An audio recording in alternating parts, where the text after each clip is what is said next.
You're too simple for these events, Emma. What will my colleagues think? Marcus's words hit me like a slap across the face as I stood in our bedroom, the navy blue dress I'd bought specially for his promotion party still in my hands. What do you mean too simple?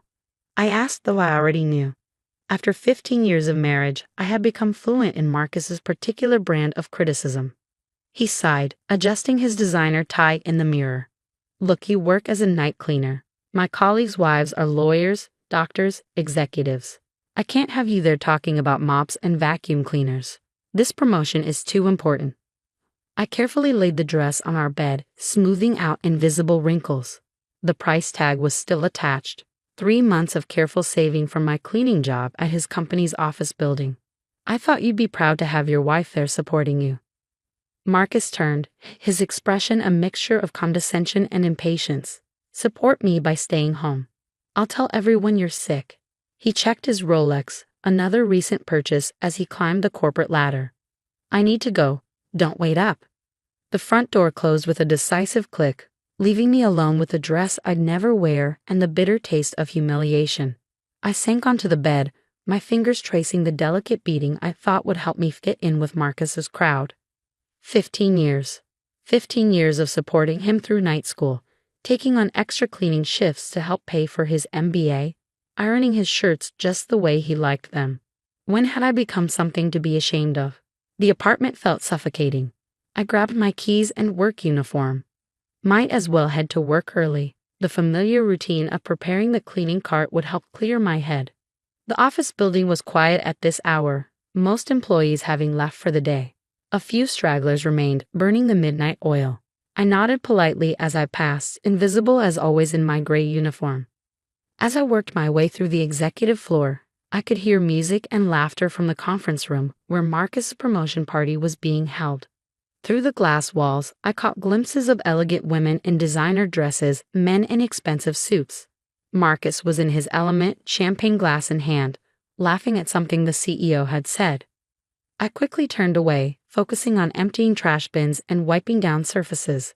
This was my world now, the quiet hours when the important people had gone home. Excuse me? A gentle voice made me jump. I turned to find Patricia Moore, the CEO's wife, watching me with kind eyes. I'm so sorry to startle you. I was just looking for a restroom. Of course, Mrs. Moore. It's right down that hallway, second door on the left. I gestured with my cleaning cloth. She smiled warmly. Please call me Patricia. And you must be Emma, right? Marcus's wife? My heart stopped. How did she know? Had Marcus mentioned me after all? I recognize you from the photo on his desk, she explained. Though I must say, I'm surprised to see you here working instead of at his party. He's been talking about this promotion for weeks. I fumbled for words, heat rising in my cheeks. I wasn't feeling well. I managed, parodied Marcus's planned excuse. Patricia's expression shifted subtly. I see, she said, in a tone that suggested she saw far more than I was comfortable with. Well, I should let you get back to work. Though, she paused, reaching into her purse. Here's my card. Call me tomorrow morning, would you? I'd love to discuss something with you. Before I could respond, she was gone, leaving me holding an elegant business card and a growing sense of confusion. What could the CEO's wife possibly want to discuss with a night cleaner? The rest of my shift passed in a blur. When I got home around 3 a.m., Marcus was already asleep, his tuxedo carelessly thrown over a chair. I carefully hung it up, old habits die hard, before slipping into bed, Patricia's card tucked safely in my wallet. At midnight the next day, just as I was preparing for another shift, my phone rang. The number was unfamiliar. Mrs. Emma Thompson, a deep voice asked. This is Robert Moore, CEO of Moore Enterprises. I apologize for the late call, but I was hoping we could discuss something rather important about your future with our company. I gripped the phone tighter, my mind racing. What had I done wrong? Was I about to lose my cleaning job too?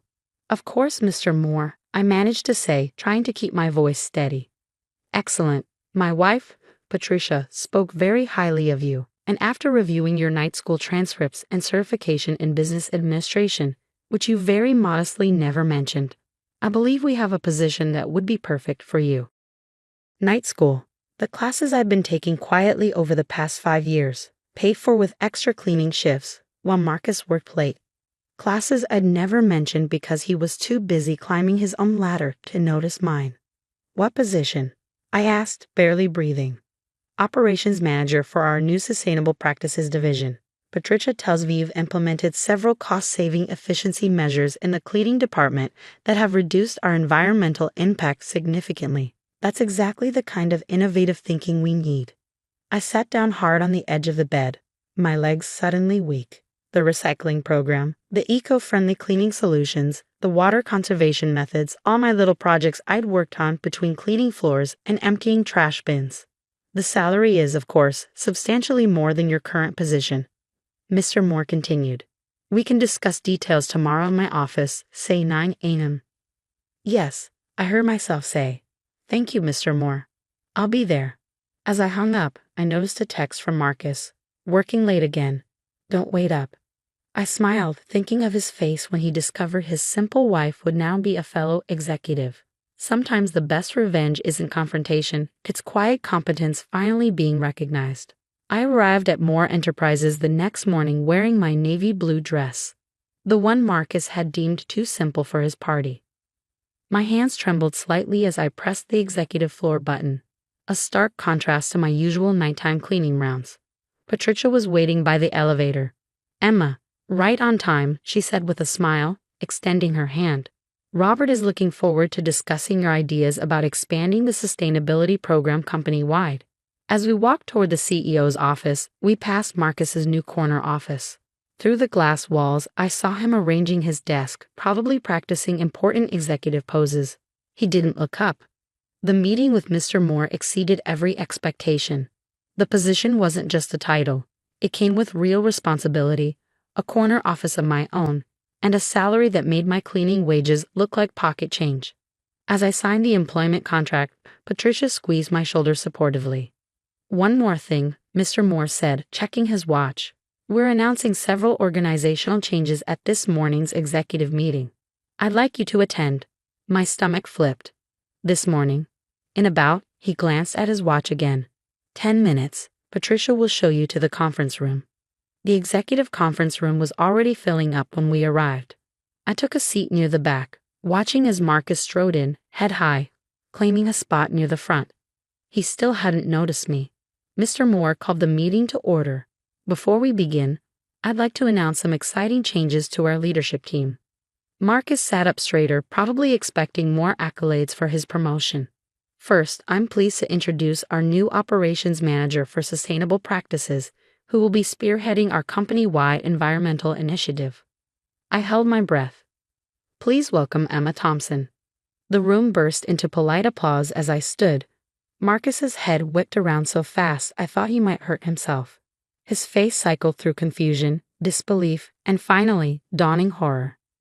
Emma brings years of hands-on experience with our operations, Mr. Moore continued, along with innovative ideas that have already saved the company significant resources. She'll be working directly with our executive team to implement sustainable practices across all departments. Marcus's face had gone from red to white to slightly green. I smiled pleasantly, making eye contact for the first time. Thank you, Mr. Moore. I'm looking forward to working with everyone. The meeting continued, but Marcus seemed to have trouble focusing. He kept shooting glances in my direction, his pen tapping nervously against his notepad. Afterward, as people filed out, he cornered me by the water cooler. What is this? He hissed. What did you do? I accepted a job offer, I replied calmly, filling my water glass. Congratulations again on your promotion, by the way. Sorry I missed the party, I was working. But you're a cleaner. Was a cleaner, I corrected. Now I'm operations manager for sustainable practices. You should read my proposal on eco-friendly waste management. It's quite fascinating. Before he could respond, Patricia appeared at my elbow. Emma, dear, ready for lunch? We have reservations at La Maison. Marcus's jaw dropped further. La Maison was his aspirational business lunch spot, the one he'd been trying to get reservations at for months. Of course, I said, smiling. Marcus, you'll excuse us. Important business to discuss. I left him standing there, still clutching his notepad like a shield. That evening, I arrived home to find Marcus waiting, his perfectly styled hair now slightly disheveled. How long? He demanded as soon as I walked in. How long have you been planning this? Planning what? I set my briefcase down, my new briefcase, purchased during a lovely shopping trip with Patricia after lunch. Getting an education. Working hard? Being recognized for my capabilities? Unlike some people, I don't need to plan ways to exclude my spouse from my success. He had the grace to look slightly ashamed but pressed on. You should have told me about the night school. Like you told me about uninviting me to your party? I countered. Or was I supposed to bring it up during one of your many late nights at the office? That's different, he protested. I was building my career. And what exactly do you think I was doing? I walked to our bedroom and began changing out of my work clothes. The difference is, I didn't build my career by stepping on others or hiding my spouse away like a shameful secret. I never, he started, then stopped. I was trying to protect you. No, I turned to face him. You were trying to protect yourself. Your image, your ego. Well, congratulations. Now you can proudly tell your colleagues that your wife is an executive. Isn't that what you always wanted? The irony seemed to hit him then, and he sank onto the bed. Emma, I'm sorry. I never meant. Never meant what? To make me feel small. To dismiss everything I've worked for. To treat me like an embarrassment. I pulled out my night school diplomas from the drawer where I kept them hidden. I did this while cleaning offices at night, while you were at your business dinners and networking events. I did this despite you, not because of you. He reached for the diplomas, but I pulled him back. I have a meeting early tomorrow. I should get some sleep. Emma, please. Good night, Marcus. Don't wait up. As I turned out the light, I could almost hear the sound of his perfectly constructed world crumbling around him. Sometimes the best revenge isn't just success. It's success they never saw coming. The next few weeks at Moore Enterprises were filled with awkward encounters. Marcus seemed to have developed a supernatural ability to sense my presence, always finding urgent meetings to attend whenever I entered a room. His confidence, once bordering on arrogance, had deflated like a punctured balloon. My days, on the other hand, were filled with meetings, presentations, and meaningful work. Patricia became more than just a mentor. She became a friend, showing me the ropes of corporate leadership without ever making me feel like the former cleaner I once was. You know, she said one afternoon over coffee, Robert and I watched you for months. The way you implemented those cost-saving measures, how you managed the cleaning staff. We knew you were executive material long before Marcus's little party incident. I stirred my coffee thoughtfully. I still can't believe you recognized me from his desk photo. He took that down years ago.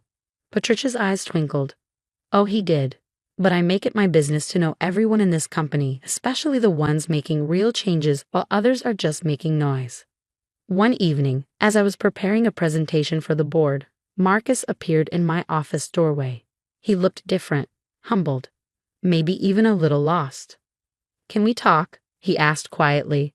I gestured to the visitor's chair, the same type of expensive leather seat he had been so proud to get for his office. He sat, fidgeting with his tie. I found these, he said, pulling out a stack of papers, my old cleaning schedules marked with notes about efficiency improvements and cost-saving ideas. They were mixed in with my files. I never really looked at them before. You never really looked at a lot of things, Marcus. He winced. I know. I was so focused on climbing the ladder, on impressing everyone, that I didn't see what was right in front of me. He paused, struggling with words that clearly didn't come easily. You were never simple, Emma. I was the simple one. I set down my pen, studying the man I'd married 15 years ago. He looked older now, the weight of his mistakes evident in the lines around his eyes. Do you remember why I started cleaning at night? I asked. He shook his head. Because you said we needed extra money for your MBA. I took the job so you could focus on your studies. Then I kept it because I saw an opportunity to learn, to make things better, even if it was just creating more efficient cleaning routes or introducing environmentally friendly products. While I was showing off at parties and chasing promotions, he added quietly, Yes, I didn't soften the blow. He needed to hear this. You became so obsessed with appearances that you forgot what really matters. Success isn't about who you impress at parties, Marcus. It's about the value you bring, the changes you make, the people you lift up instead of push down. He was quiet for a long moment. I've been offered a transfer, he finally said, to the Boston office. I think maybe I should take it. I felt an unexpected pang in my chest. Despite everything, 15 years of marriage doesn't just evaporate. Is that what you want? I think it's what we need, he replied. You've built something amazing here, Emma. You deserve to shine without me casting shadows. 2 months later, I helped Marcus pack the last of his things.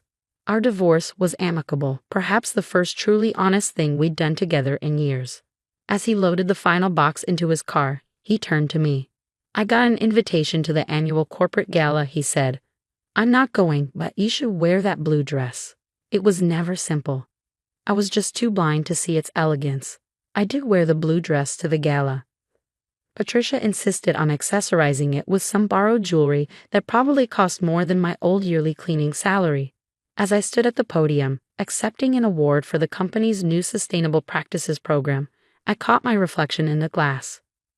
I saw a woman who had built herself from the ground up, who had turned late nights and hidden dreams into something remarkable. The cleaning cart had been my first office, the empty halls my first boardroom, and every criticism and dismissal just another lesson in determination. After the gala, Patricia handed me an envelope. The Boston office needs help with their environmental program, she said with a meaningful look. Robert thinks you're the perfect person to oversee the expansion. I opened the envelope to find a proposal for a nationwide sustainability initiative, with me as the director. My eyes widened at the scope and the salary. What do you think? She asked, ready to show them how it's done. I smiled, thinking of Marcus in Boston, probably still learning the hard way that true success isn't about appearances. You know what? Let their current cleaning staff make proposals first. Sometimes the best ideas come from the people others overlook. Patricia laughed. And that's exactly why you're perfect for this job. As I drove home that night, I passed the office building where I used to clean. The night crew was arriving, badges and keys jangling, ready to do the invisible work that kept everything running. I thought about stopping, about telling them to keep dreaming, keep learning, keep proving everyone wrong. But I didn't need to.